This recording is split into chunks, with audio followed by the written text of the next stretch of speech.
Et oui, surprise, je ne suis plus en France, je suis parti fêter le premier anniversaire de cette chaîne en Ouganda du Nord, au bord du lac de Kokome, que vous apercevez en arrière-plan. Alors ce lac chanté par Maurice Stendhal, ce bras du lac de Kokome, est hélas en ce moment complètement à sec. Il n'y a pas qu'à Sainte-Soline qu'on a des problèmes de sécheresse. Et il y a aussi à Kokome, alors curieux nom, me direz-vous, que ce Kokome, qui signifie, si on se fie à l'étymologie,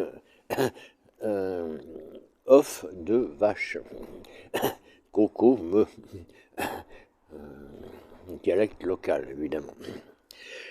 Alors il s'agit sans doute d'une allusion au miracle de Saint Bobo. Saint Bobo, le boutinu, qui a vécu ici au XVIe siècle et qui, entre autres,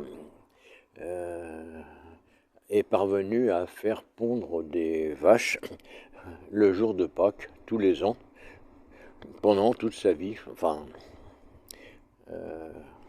pas tout à fait toute sa vie, puisqu'il a commencé à devenir saint professionnel aux alentours de 12 ans, et puis qu'il est mort à l'âge de 15 ans. Mais bon,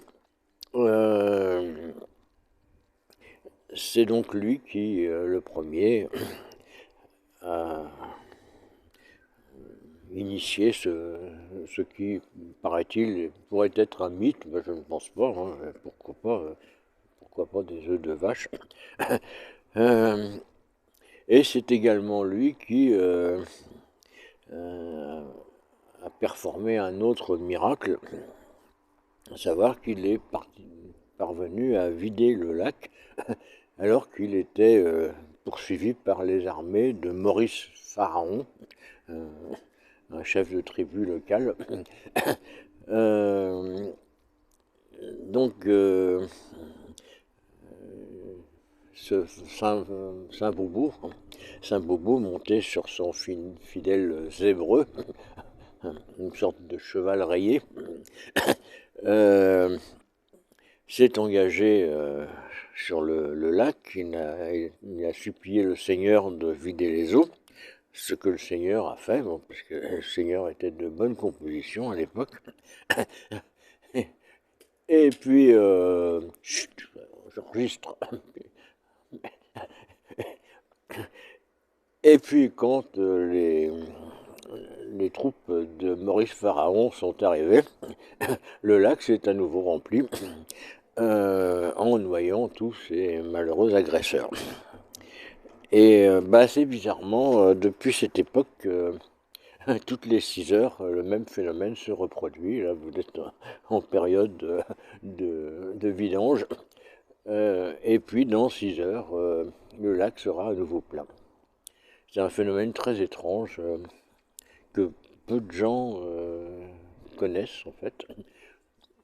Mais voilà. Eh bien, je vous laisse, car je dois aller prendre mon petit déjeuner. You.